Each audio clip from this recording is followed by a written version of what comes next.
சுற்றுலா தளங்களில் பயணிகளுக்காக படகு இல்லம் அமைக்கப்பட்டிருப்பதை நாம் பார்த்திருப்போம். ஆனால் கன்னியாகுமரியில் படகு வடிவில் வீடு கட்டி இருப்பிடத்தையே சுற்றுலா தலம் போல மாற்றியிருக்கிறார் ஒரு மீனவர். வாருங்கள், அவரது படகு இல்லத்தில் சில நிமிடங்கள் உலா வருவோம்.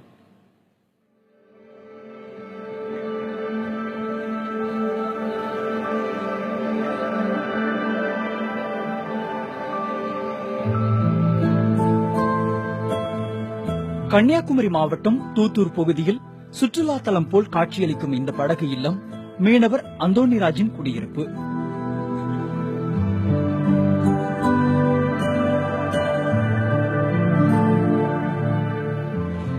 நீரில் மிதக்கும் படகு வடிவில் வீடு கட்டி அந்தோணிராஜ் குடியேறியதற்கான காரணத்தை அவரே கூறுகிறார். அப்பதான் ஒரு நாள் ஏறணும்னு ஆசைப்பட்டேன். 2004 மே மாசம் 13ஆம் தேதி என்னோட பிறந்த நாள்.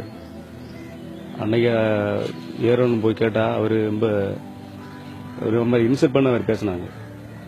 இது ஃபாரினர்ஸ் எல்லாம் ஏறக்கூடியதுதான், உங்களை மாதிரி ஆட்கள் ஏறது கிடையாது. நீங்க ஒரு நாளைக்கு டிராவல் பண்ணோம்னாலே 10,000 20,000 ஆகும் அப்படின்னு சொன்னாங்க. அது எனக்கு ரொம்ப மனசு கஷ்டமா இருந்தது.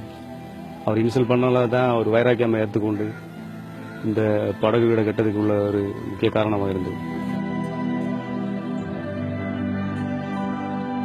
சுற்றுலா படகு இல்லத்தில் அனுமதி மறுக்கப்பட்டதால் அதே வடிவில் வீடு கட்டுவதற்காக சிறுக சிறுக சேமித்து இந்த வீட்டை வடிவமைத்துள்ளார் அந்தோணிராஜ். முதல்ல எல்லாம் இந்த வீடு பண்ணி வரும்போது ரொம்ப கேவலமா பேசினாங்க ஊருக்காரங்க எல்லாரும். இது என்ன பைத்தியக்காரத்தனமா இருக்கு, இது சாத்தியம் கூட கிடையாது.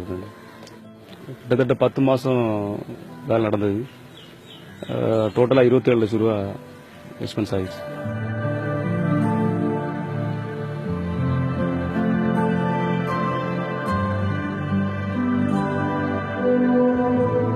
தான் அவமதிக்கப்பட்டதால் தளர்ந்து விடாமல் அதனை வெகுமானமாக எடுத்துக்கொண்டு இப்படி ஒரு வீட்டை நிர்மாணித்திருக்கிறார் அந்தோணிராஜ்.